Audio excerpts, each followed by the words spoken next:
의석을 정돈해 주시기 바랍니다. 성원이 되었으므로 개회를 선언하겠습니다. 속개하겠습니다. 이어서 질의를 시작하겠습니다. 이현승 의원님 질의해 주시기 바랍니다. 예, 부산 진골 출신의 이현승 의원입니다. 먼저 그 질의에 앞서서 오늘 오후 대전에 있는 그 국방과학연구소에서 그 폭발 사고로 연구원 한 분이 사망하셨다고 합니다. 정년 퇴임 후에 그 재채용된 그 고경력 그 계약 직원이었는데 근조 시설에서 그 연기가 난다고 해서 확인하겠다고 동료하고 통화한 후에 폭발이 나서 사망한 것으로 추정이 됩니다. 정말 그 안타까운 마음을 금할 수 없습니다. 참고로 고인의 명복을 빌면서 정부가 사망하신 분께 최대한 예우를 해주시고 앞으로 그 국방과학연구소 연구 환경을 더욱 안전하게 개선해 주실 것을 촉구하겠습니다. 장관님, 그 북한이 그 고체연료 ICBM을 쏜 것은 지난 4월 7월에 이어서 원래 세 번째인데요. 북한은 옛날에는 그 시험 발사라고 그랬는데 이번에는 발사 훈련이었다고 이렇게 주장을 하고 있습니다. 장관께서는 아직까지 그 탄두의 그 대기권 재진입 기술이 완성되지 않았을 것이라고 이래 하시는데 그럼에도 불구하고 북한이 발사 훈련이라는 표현을 사용한 것은 어떤 의미가 있다고 보세요? 네, 그것은 2021년 1월에 8차 당대회 때 김정은이가 전략무기 5대가 지시를 했기 때문에 그 완성했다는 것을 이번에 12월 말에 예정되어 있는 9차 전원회의에서 아마 그 성과를 부각시키기 위해서 좀 무리해서 과장된 것으로 평가합니다. 예, 일단 기술이 완벽하지 않더라도 조만간 그 실전 배치하겠다는 그런 의미로도 해석할 수 있겠죠. 예, 우리 군은 실전 배치를 전제로 한미가 같이 연합방위태세를 가다듬고 있습니다.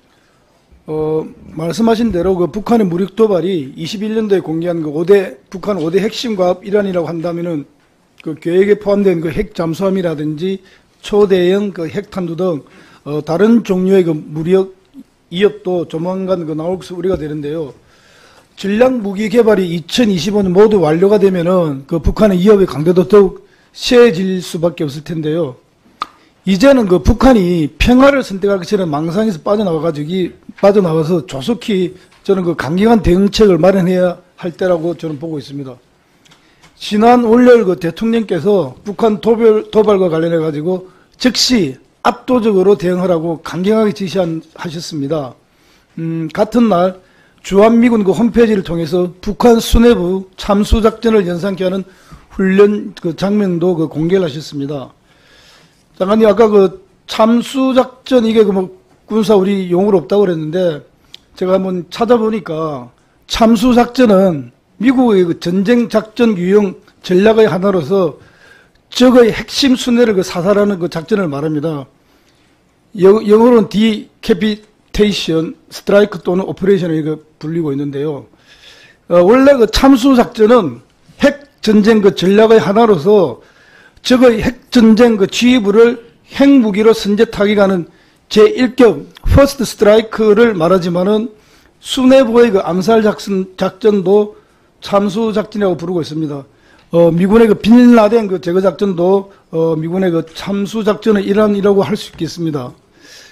북한은 이미 올해 8월에 우리 남측의 그 수도권과 계룡대 일대를 꼭 집어가지고 핵미사일 그 도발을 예고한 바가 있고 이것은 군 수뇌부가 위치한 지역에 직접 핵 공격을 할 수 있다는 그 적극적인 그 협박이었다고 저는 그 생각을 하고 있습니다.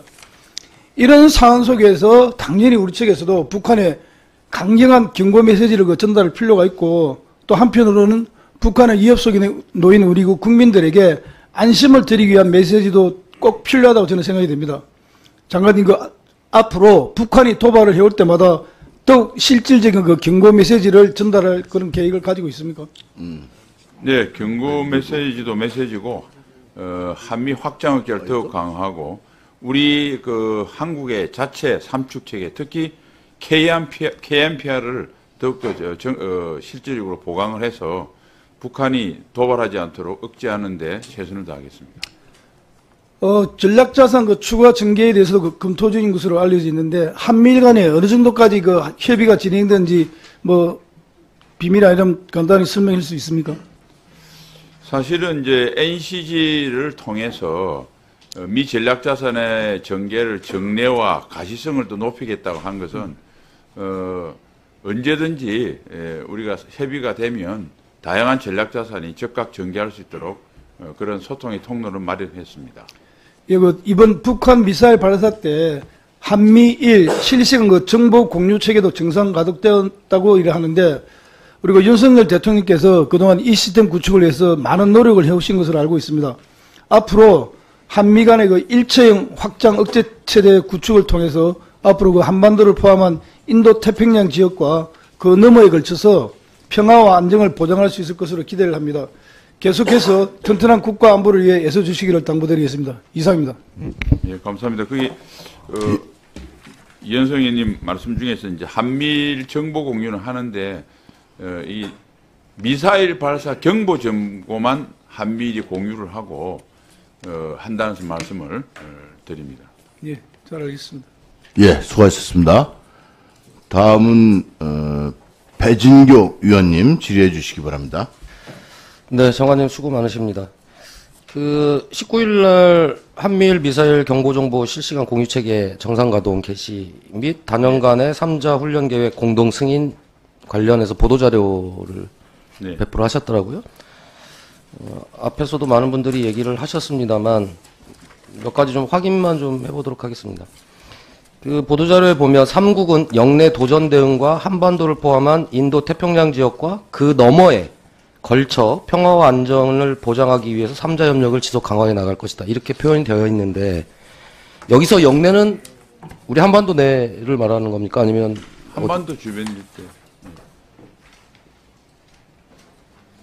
그런데 여기를 포함하고 인도 태평양 지역, 그것도 그 지역 너머까지 평화와 안정을 보장하기 위해서 3자 협력을 지속 강화해 나간다라고 하는 의미가 어떤 의미를 내포하고 있는 겁니까? 그것은 이제 유엔 헌장에서 한 무력적 힘에 의한 현상 변경을 반대한다고 하는 유엔의 원칙을 한미일이 같이 항상 공유한다, 이런 측면으로 이해하시면 되겠습니다.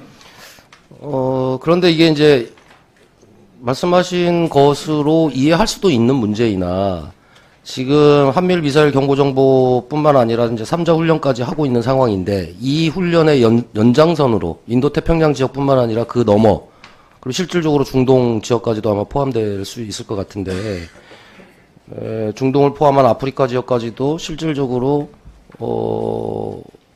이제는 평화와 안정을 위해서 함께 노력하겠다라고 하는 건데, 현재 우리 한미동맹은 한미상호방위조약에 근거해서 한반도를 비롯한 이 영내에 대한 것을 주요한 방위 체계로 지금 하고 있는 상황인데, 이렇게 인도 태평양과 그 너머까지를 한다라고 하는 것은 새로운 국가 간의 협정이나 조약이나 뭐 이런 것들에 근거해서 해야 되는 게 아닌가라는 생각인데, 장관님께서는 어떻게 생각하십니까? 저는 그 원칙은 세계 평화와 안정에 삼국이 뜻을 같이 한다는 정도로 해석하시면 되고, 그게 이제 실질적으로 국가의 어떤 힘이 수반되는 건 아닙니다. 그거는 그때 사안에 따라 국익에 따라 평가할 것이고요. 선언적 의미로 한국, 미국, 일본이 지향하는 세계 평화에 대한 가치를 밝힌 것이다, 이렇게 해석하시면 되겠습니다. 근데 이제 우리 국민들께서는 여전히 일본에 대한 우려가 여전히 남아 있고, 특히 저희 대한민국 입장에서는 36년간의 어쨌든 식민지 경험도 있고, 또 전 세계적으로 놓고 보면 침략 전쟁을 일으켰던 군국주의가 여전히 일본 내에서 계속적으로 발호하고 있는 이런 상황인데, 과연 일본이 한국과 미국과 함께 세계적인 평화와 안정을 위해서 이렇게 함께 기여한다라고 하는 부분들이 과연 납득이 될까? 그리고 일본은 지금 식민지 문제와 관련해서 적절한 배상과 사죄, 보상 이런 문제와 관련해서 대단히 미온적이거나 아니면 침묵하고 있는데, 과연 이런 일본과 함께 우리가 지금 한반도 문제에서 함께하고 있는 것도 사실은 우려를 갖고 있는 국민들이 많으신데, 그것을 넘어서서 인도태평양 지역 그리고 그 너머의 지역까지 함께 한다라고 하는 것을 쉽게 대한민국 국민들께서 납득할 수 있을까? 저는 이런 생각이 좀 듭니다. 전 우려가 있다는 말씀을 드리고요. 연동해서 혹시 지금 최근에 한미일 협력이 강화되는 측면과 함께 북한과 중국, 그다음에 북한과 러시아의 협력 관계가 상대적으로 더 고도화되고 있는 상황이잖아요. 이런 상황에서 혹시 북한과 러시아 또는 북한과 중국 간에 우리와 대비되는, 그러니까 우리도 미사일 경보 체계를 갖고 있다면 혹시 북한과 러시아 간에 또는 북한과 중국 간에 그런 경보 체계, 미사일 경보 체계에 대한 공유나 뭐 이런 것들이 혹시 파악된 부분이 있는지, 또 있다면 어느 정도 수준인지 혹시 알고 계시면 답변을 좀 부탁드리겠습니다. 네, 그 실시간 뭐 공유 체계는 안 되는 걸로 알고 있고, 그런데 우리가 북한을 향해서 공격하는 미사일 도발을 한 적이 없기 때문에 북한은 사실 공격자 입장입니다. 그래서 그에 대한 경보 정보를 우리보다는 그걸 만들 동기가 훨씬 약하다고 말씀드리고요. 아까 혹시 오해가 있을까봐 일본과의 과거사 문제는 과거사 문제대로 저희들이 따집니다. 그러나 이제 국익을 위해서 협조할 부분 협조해야 된다고 말씀드리고요. 그 다음에 아까 말씀드린 어떤 그 평화에 관련된 일반적인 원칙이 우리 배 의원님께서는 혹시 군사력 투사나 이런 거로 연결될까 우려하신 것 같은데 그건 그럴 수 없는 게 일본이 일단 평화 때문에 해외 군사력 투사를 못합니다. 그리고 우리도 만약 그런 상황이 되면 국회의 동의를 받기 때문에 이거는 선언적인 의미, 가치에 대한 공유 정도로 해석해 주시는 것이 좋을 것 같습니다. 지금 이제 보도자료에 의하면 단연간의 3자 훈련 계획 이렇게 얘기가 되어 있고 공동 승인하는 것으로 되어 있잖아요. 근데 이제 장관님께서는 어쨌든 미사일 정보는 공유를 하더라도 훈련과 관련해서는 한미 중심으로 한다. 이렇게 지금 답변을 계속 하신 걸로 제가 들었는데 제 얘기가 맞는 건가요? 예, 그 3자 훈련 현황이라는 게 미사일 경보 훈련은 사실은 16년도부터 해왔습니다. 근데 미국을 중심으로 간접적으로 공유하는 게 실시간 공유가 된 거고요. 해상 미사일 방어 훈련은 2022년 최초 시행돼서 이제 반기일에 합니다. 나머지 대잠 훈련, 대해적 훈련, 해양 차단 훈련, 수색 구조 훈련은 전부 다 16년, 17년부터 해왔던 겁니다. 그것을 2년 단위로 이렇게 하자고 계획을 서로 공유하는 차원이다 이렇게 말씀드리고 추가적으로 새로 생긴 훈련은 없다는 말씀을 드립니다. 시간이 없어서 짧게 한 가지만 더 물어보겠습니다. ICBM 관련해서 어쨌든 지금 화성 18형이 고체 연료를 장착한 탄도미사일이기 때문에 상당히 한국 정부 또는 국방부 입장에서도 상당히 여러 가지로 섬세하게 지금 판단하고 계실 텐데 결론적으로는 탄두 재진입 기술이 있느냐 없느냐에 대한 지금 판단 여부가 사실 이제 국방부 입장에서도 초미의 관심사일 텐데 이를테면 최근에 정찰위성 문제와 관련해서도 러시아가 아마 기술 지원을 어떤 방식으로 필요한 기술 지원을 했을지 판단하면 그 정찰위성 문제와 연동해서 이 탄두 재진입 기술도 이를테면 국외 기술자들이 러시아에 가서 구체적 교육이나 실험을 했던 아니면 러시아의 기술자들이 북에 와서 그러한 재진입 기술 도입을 위한 훈련을 했던가 했을 수도 있을 것 같다는 생각이 드는데 혹시 그런 부분에 대해서 국방부가 파악하는 부분이 혹시 있으신가요? 네, 로켓 기술, 엔진 기술은 뭐 이렇게 협조했을 가능성이 높은 거로 생각합니다. 그런데 이제 탄두 재진입은 이거는 아주 첨단 기술로 러시아가 북한에게 이렇게 비싼 기술을 전수했다고 이렇게 보기에는 좀 아직까지 어렵고요. 그러니까 탄두 재진입이 사실은 검증을 하는 데는 두 가지가 있어야 됩니다. 하나는 뭐냐면 고각 발사로 해서는 증명이 안 됩니다. 실제 사거리를 쏴야 되고 실제로 떨어진 곳에 탄두를 회수해봐야 재진입됐는지 안 됐는지 알 수 있고 물론 이제 떨어지는 때 우리가 이제 관측을 해서 그게 제대로 타버렸느냐 대입건 아니면 제대로 떨어지냐 1차 관측을 할 수 있습니다. 어쨌든 실제 사거리를 사게 해봐야 되고요. 그게 만일 어려우면 통상 이제 선진국에서는 아크 플라즈마 풍동이라고 긴 이 쇠통으로 만들어서 거기다가 탄두를 놓고 앞에서 6,000도 이상 열이 발생하는 그 소위 환경을 만들어서 탄두가 제대로 기능을 하나 시험을 합니다. 그런데 그거는 굉장히 큰 시설이 필요하고 거의 소도시급에 맞먹는 전력이 됩니다. 북한은 아직 그런 시설을 전혀 아직 못했고요. 그래서 이런 여러 가지를 고려해서 저희들이 평가를 하고 있다는 걸 말씀드리고, 러시아가 그 아크파라즈마 풍동을 북한한테까지 제공해서 한 것은 아니다, 이렇게 평가를 하고 있습니다. 예, 수고하셨습니다. 다음은 윤우덕 의원님 질의해 주시기 바랍니다. 예, 경기도 파주의 윤우덕 의원입니다. 네. 장관님, 이게 서울의 봄이라는 영화 보신 적이 없다고 하셨죠?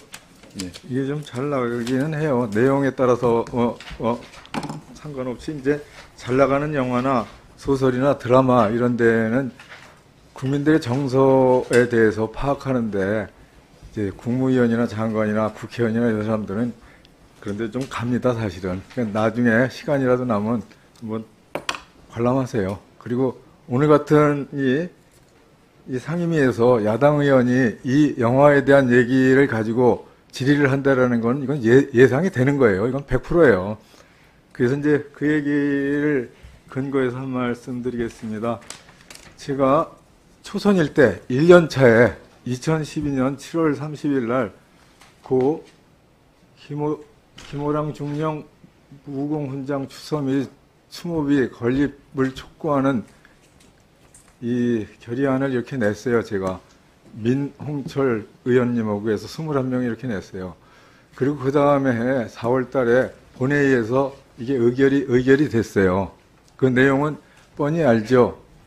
무공훈장을 추서해야 된다라는 거고, 그리고 이 추모비를 건립하라라는 얘기예요. 그리고 추모비는 육군사관학교, 그분의 모교인 육군사관학교에 추모비를 건립해달라는 얘기였어요. 근데 지금까지 이게 이루어지질 않았어요. 근데 이 내용에, 이 결의안의 내용에 이렇게 되어 있습니다. 제가 낸 거예요.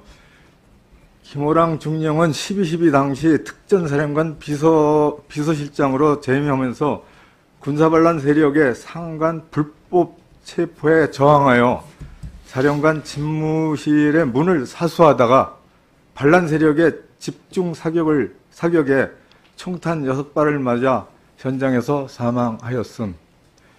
이 김호랑 당시 소령의 사망은 순직입니까? 전사입니까?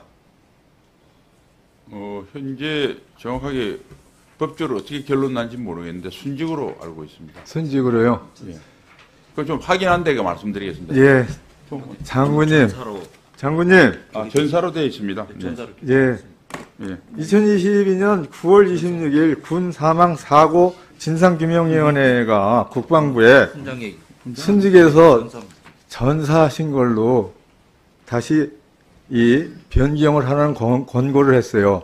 그거에 대해서 지난해 11월 11일, 지난해 11월 11일 재심에서 전사해서 순직에서 전사로 승격을 해 주셨어요.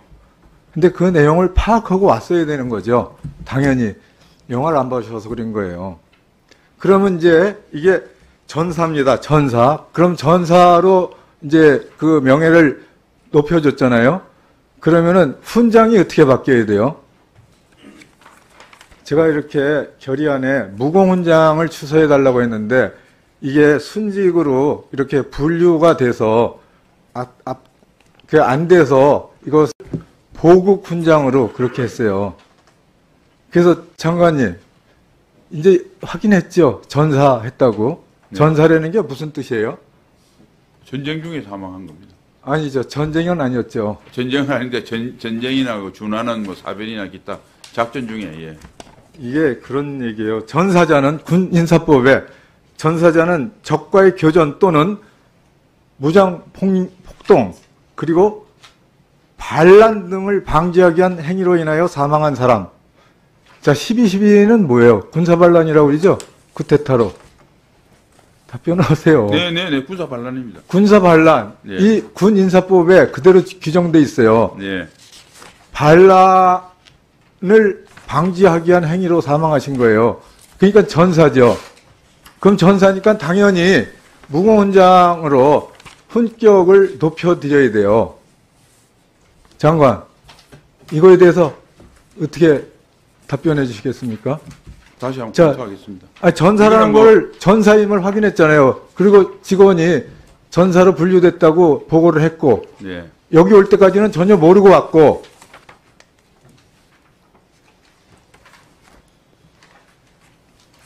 요건 이제 관련 부서 행안부하고 논의하고 절차가 있습니다. 제가 다시 한번 검토하겠습니다. 아니 국방부 장관이 이거에 대해서 당연히 전사이니까 무공훈장으로 추서해야 한다라는 의견을 여기 이 자리에서 밝혀주세요. 법적인 절차에 따라서 검토하겠습니다. 그리고 내가 냈던 결의안에 이 고인의 모교인 육군사관학교에 기념 추모비를 건립해 주세요. 근데 그 추모비 문제는 당시도 그랬고 이제 학교에서 결정할 사항인데 모든 전사자와 무공훈장자가 다 추모비가 자, 있지는 이게 않습니다. 국회 본회의에서 촉구한 결의안이 있어요. 본회의에서 이걸 가결한 겁니다. 근거가 있다니까요. 국회에서. 그런데 그때 당시에 겨울- 육군본부나 육사에서 아울러 네. 기동민 의원이 오전에 얘기했던 이 정성엽 병장에 대해서도 이제 전사자로 이렇게 격을 높여주셨어요. 이 사람에 대해서도 높은 명예를 존중해 주시기 바랍니다. 답변을 주세요. 검토한다고 그랬습니다. 아니 검토한다는 게 아니 상임위에서 장관이 검토만 하려고 이 자리에 나오십니까? 아니 검토를 안 하고 확답을 할 수 아니 있는 사안이잖아요. 그것도 그냥 영화를 안 보니까 야당 의원이 어떤 질의를 한지에 대해서 감을 못 잡고 준비도 안 하고 나오는 거예요. 아니, 공감이 없다는 게 영화를 공감이. 보고 여기서 훈장 같은 자, 그런 다음. 걸 확답을 그래서- 해야 하는 것이 오히려 문제가 있는 거 아닙니까? 김호룡 중령에 대해서는 네. 이제 무공훈장 추서에 대해서 뭐 이제 행안부하고 진행하고 있다 그런 말씀이죠. 아니 이제 검토를 하겠습니다. 지금 그때 당시로 제가 보니까 민홍철 의원님께서 발의한 결의안은 무공훈장 추수했지만 국회에서도 무공훈장 추수 요건 등에 대한 다양한 의견을 고려해서 무공 또는 보국 표기가 없이 훈장 추수로만 의결을 했습니다. 그래서 국방부는 당시에 적법한 절차를 거쳐 보국 훈장으로 행안부에 추천했습니다. 그러니까 예. 예. 선집이 아니라 전사다라고 국방부가 그렇게 재심을 한 겁니다. 아니 모든 전사자가 무공훈장을 받는 건 반드시 아닙니다. 그러나 무공훈장, 보국훈장 대신 훈격을 높여서 무공훈장을 받을 만한 그 있는지는 당연히 법적인 절차를 거쳐야지 이 자리에서 장관이 하겠다 안 하겠다를 그 강요하는 것 자체가 잘못된 거 아닙니까? 입장을 표명해 주세요. 아니 그 법적인 정말 이분이 전사를 했는데 보국훈장으로 안 되는 더 높여서 중복해서 그 무공훈장을 받을 것인지는 법적인 절차를 거치겠다 검토하겠다고 말씀드렸잖아요. 이 이상 더 이상 어떻게 제가 말씀을 드릴 수 있습니까? 네, 알겠습니다. 예, 수고하셨습니다. 다음은 우신구 의원님 질의해 주시기 바랍니다. 네, 국민의힘 우신구 의원입니다. 장관님 장시간 답변하시고 준비하시느라고 수고 많이 하셨습니다. 앞에서 우리 선배 동료 의원님들께서 탄도미사일이나 또 대륙간 탄도미사일에 대해서는 질의가 있었기 때문에 저는 한미일 안보 협력 관계에 대해서 질문을 드리도록 하겠습니다. 지난 19일부로 한미일 북한 미사일 경보 정보 실시간 공유 체계가 가동되었습니다.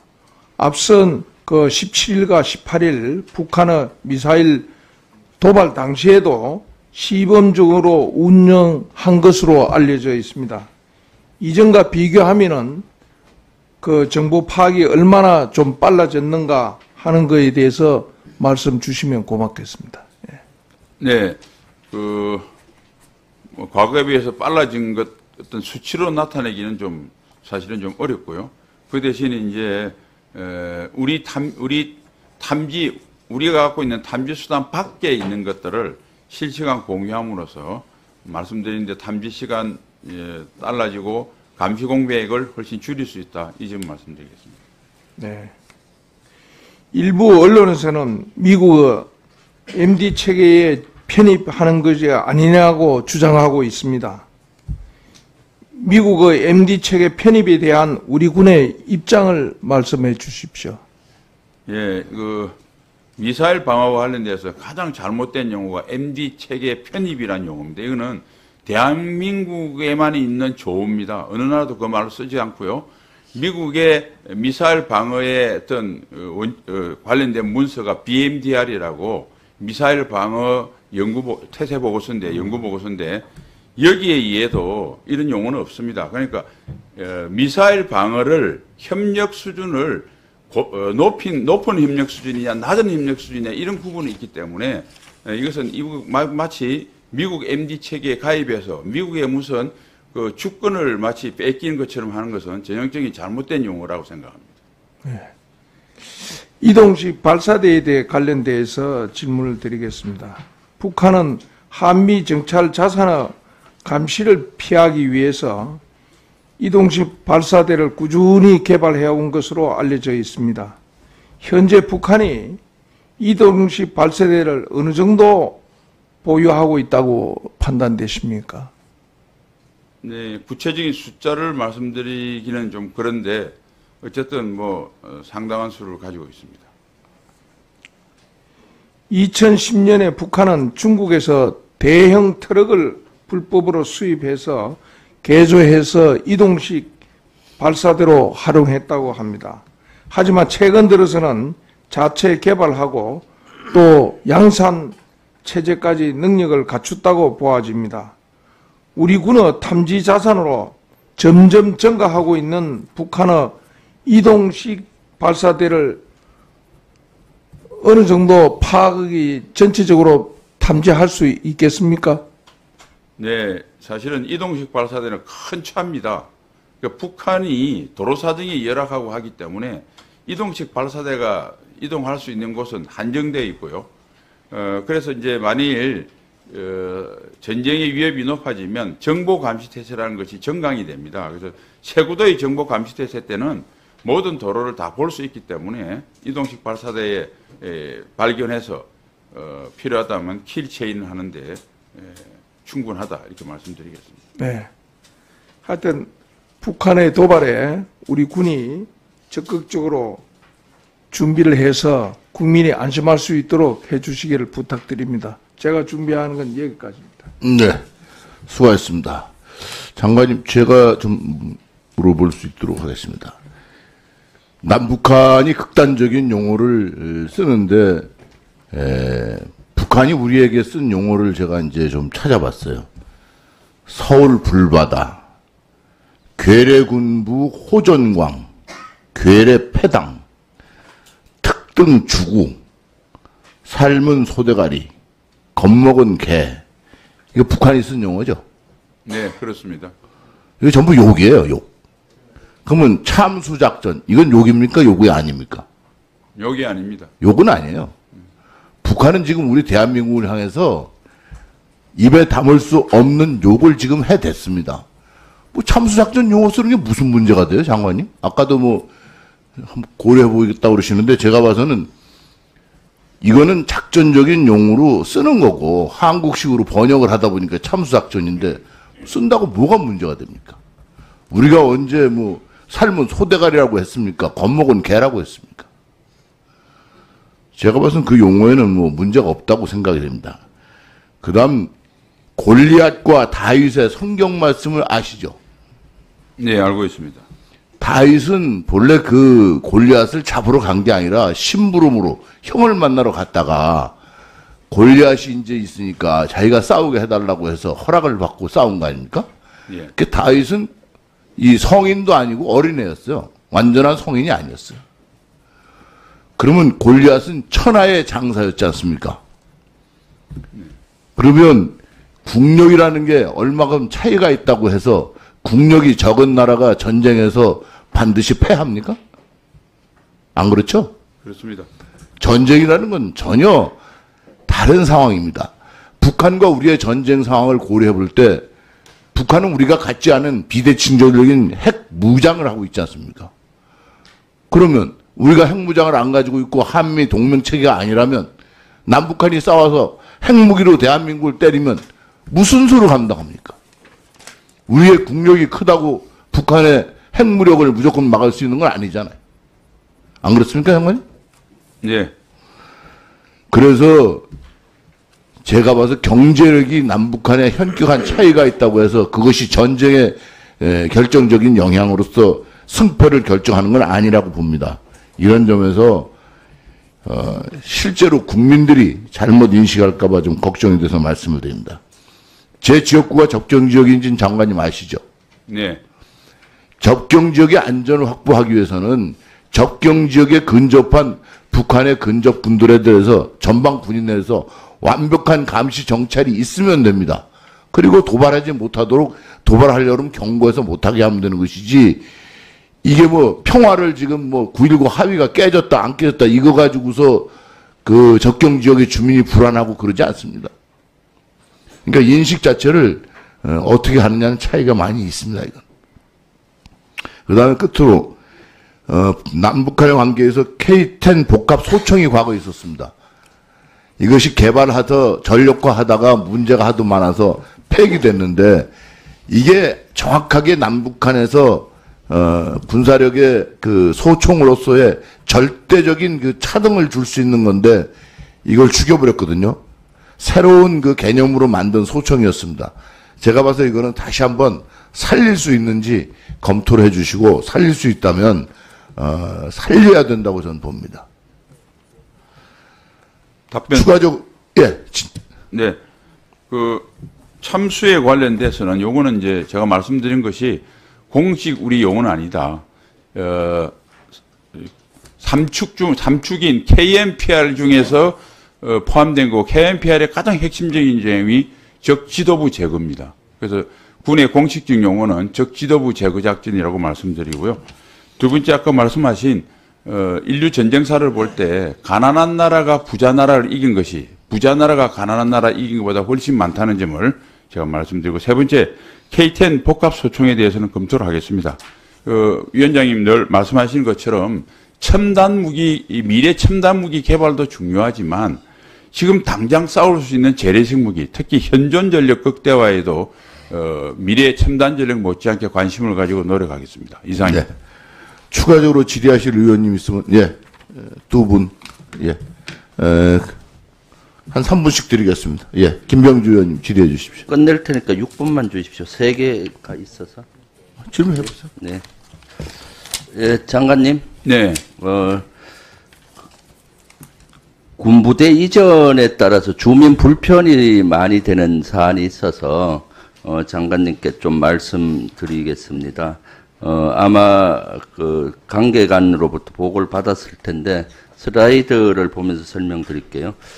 포천에 있는 수송대대가 별내면에 있는 탄약부대로 이전을 준비하고 있는데 17년도부터 이제 국방개혁에 따라서 하고 총 사업비가 297억 원 투자해서 지금 부대 이전 준비를 하고 있는 것 보고 받으셨습니까? 네네. 네. 근데 제가 가서 보니까 주민들 그 불편이라든가 이런 것들 소요가 많아서 가보니까 이전 계획을 하면서 지자체와 협조를 안 했더라고요, 거의. 그냥 자체 비밀리에 이렇게 했는데, 수송대대는, 대형 차량이 한 100대 이상 이렇게 있는 걸로 알고 있습니다. 그러면은 이제 그만큼 진입로에 대한 작업이 같이 됐어야 되는데, 주 도로에서 부대 입구까지는 한 2.5km인데 2차선인데 갓길도 없습니다, 실제. 대형차가 이동하게 되면은 군내에서도 사고가 날 수 있고요. 그리고 주민들은 되게 불안해하고 있습니다. 그래서 이것은 진작 지자체와 협의가 했어야 되는데 못했기 때문에 지금 남양주시하고 경기도하고 군부대하고 해서 이것이 반영이 되는 것이 군에도 도움이 되고 민간에도 도움이 된다고 보는데 장관님 검토해 보시겠습니까? 네, 그 당연히 해야 되고 좋은 의견 주셔서 저희가 남양주시하고 협의를 해서 긍정적으로 도로가 확장돼서 주민 불안하지 않도록 하고 부대도 사고 요인을 없애도록 하겠습니다. 네, 만약 그게 안 되면은 아마 주민들이 그 수송대대 들어오는 걸 반대해서 근무 여건이 보장이 안 될 겁니다. 그래서 부대와 주민이 상생하는 구조로 우리 군에서도 좀 신경을 써 주시고요. 별내면에 보면은 예전에 육사 사격장으로 운용되는 지역이 별내동에 있습니다.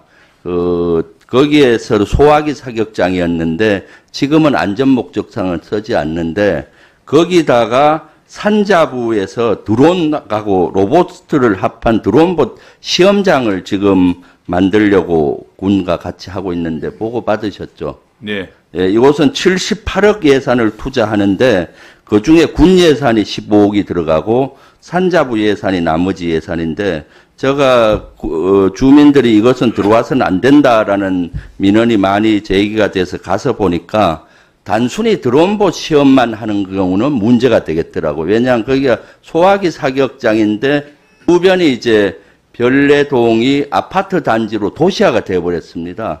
그래서 이 사항으로는 제대로 되는 것은 저도 반대인데 만약에 한다면은 이런 걸 종합적으로 할 필요가 있다고 봐요. 뭔가 하면은 드론봇 시험장에다가 우리 학생들이나 주민들도 할 수 있는 미래 산업이잖아요. 그러니까 체험장도 같이 엮고 그 다음에 드론 같은 산업은 유치할 수 있는 이런 것들을 같이 들어왔을 때는 저는 찬성인데 요것만 들어왔을 때는 우리 주민들도 그렇고 저도 가서 보니까 문제가 많다는 생각을 했습니다. 그래서 제가 보니까 육사에 만약에 이걸 한다면은 드론봇 연구소 같은 걸 만들어서 실제 실험도 하고 학생들 체험도 하고 이렇게 하면 좋을 것 같아요.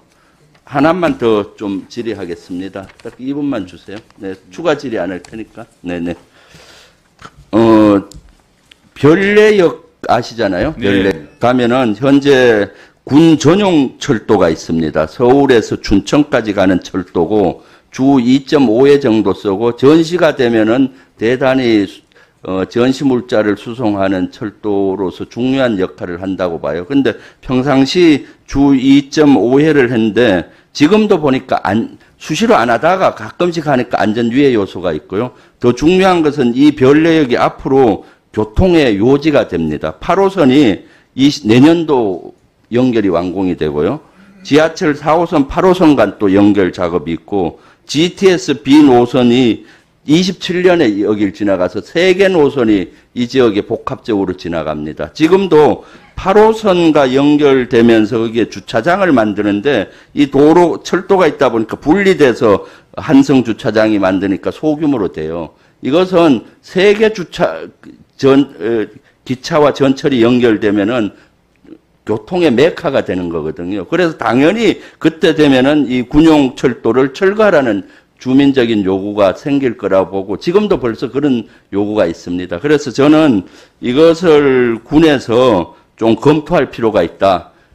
만약에 다른 데로 옮길 수 있으면 좋은데 거기 어렵다면은 그 위를 복개를 해서 철도는 이용하고 위에 주차장이라든가 이런 거를 역사와 연결을 한다든가 아니면은 요 구간이 길지는 않아요. 갈매역에서 일부 구간이기 때문에 거기는 지하한다든가 우회 철로를 찾긴 어려워요. 그게 안 되면은 철수하고 육로로 하는 방안을 검토를 할 필요 있는데 여기에서 예산이 많이 들어요. 앞에 두 개는 많이 좀 그렇지만 여기는 지금부터 이걸 검토하지만 안 되겠다고 생각하는데 장관님 어떻게 생각하십니까? 예, 뭐 좋은 의견 감사하고요. 주민 요구와 군 소유가 병존할 수 있도록 하고 국방부에서 적극적으로 뭐 남양주시도 있지만 그거보다는 아무래도 경기도가 좀 개입이 돼야 될 것 같은데 경기도하고 잘 상의하겠습니다. 물론 남양주하고도 상의하겠습니다. 네. 예, 수고하셨습니다. 다음 기동민 의원님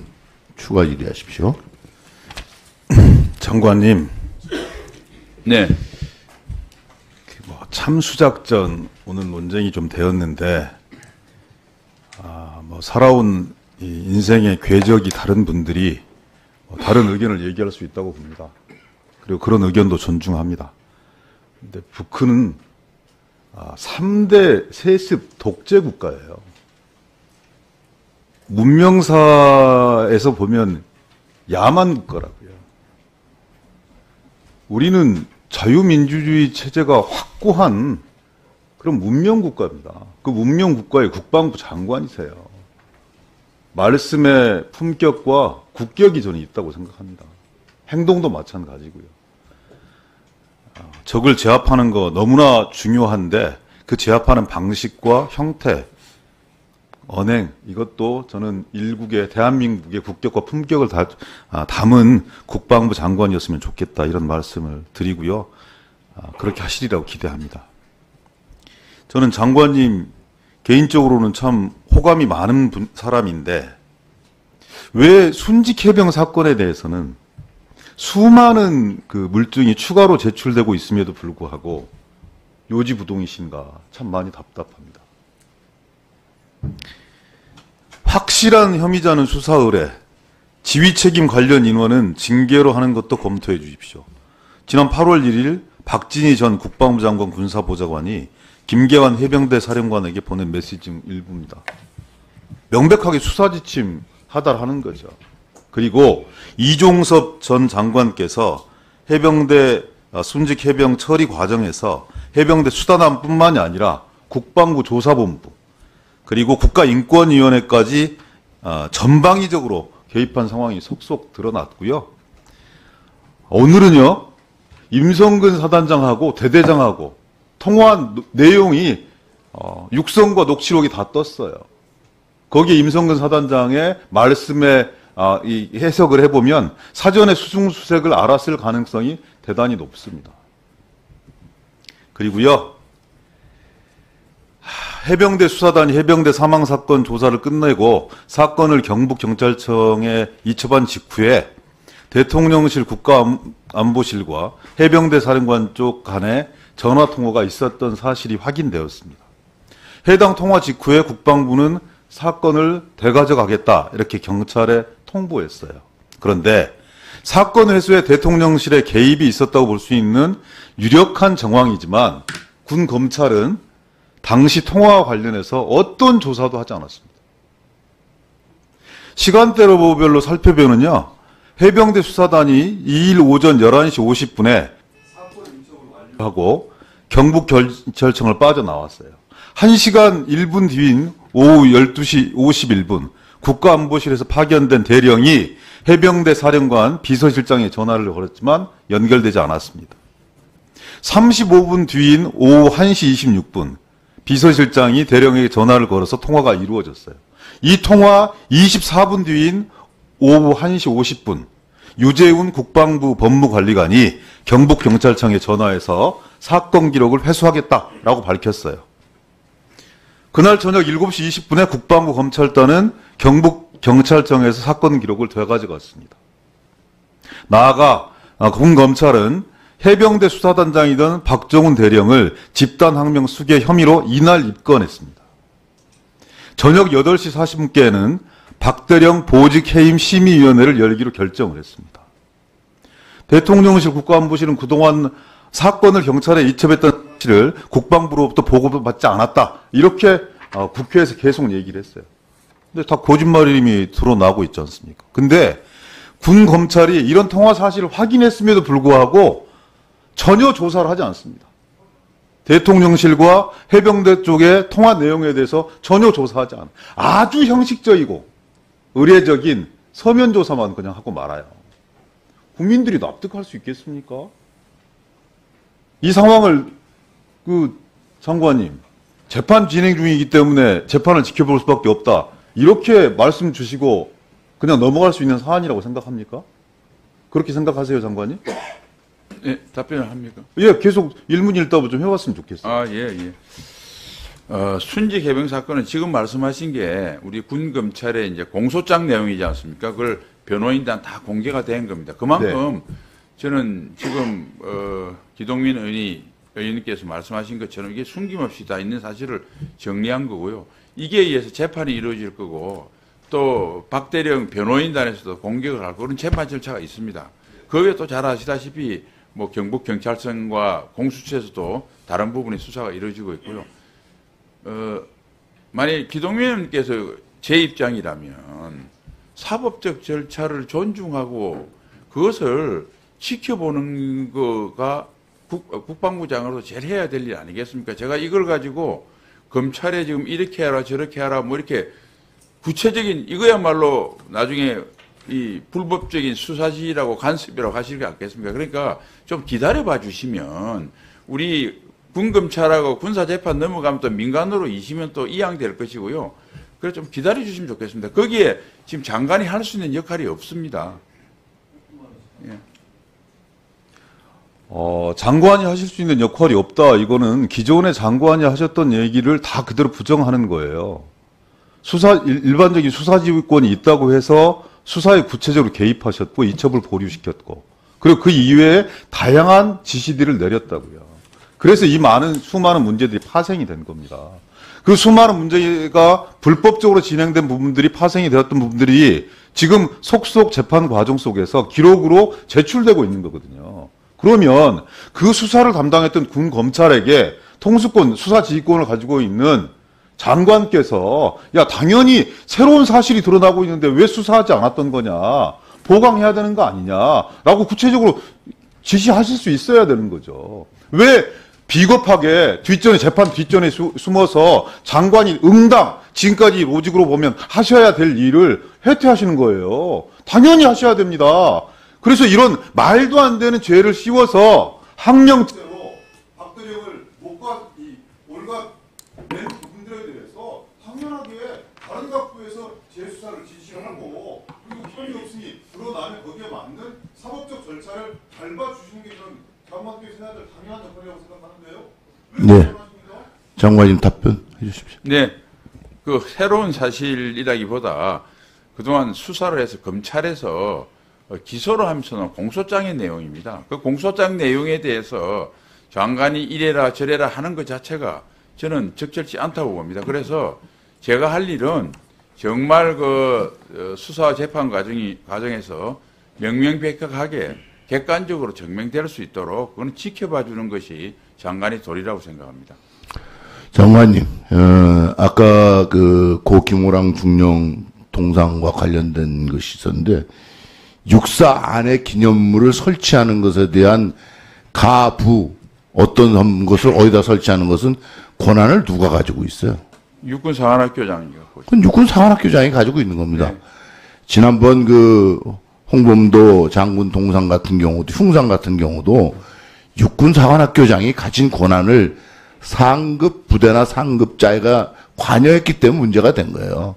그래서 이 문제는 육군사관학교장한테 위임해서 네 권한 안에서 하면 된다 이렇게 얘기하면 모든 게 종결된다고 봅니다. 그렇게 생각하지 않으십니까? 그렇습니다. 예. 오늘 수고 많으셨습니다. 이채규 의원님으로부터 서면 질서가 있습니다. 서면 질의 및 답변 내용도 회의록에 기록하겠습니다.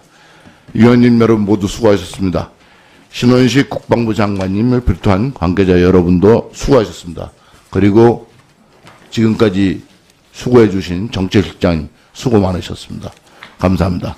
사내를 선포합니다.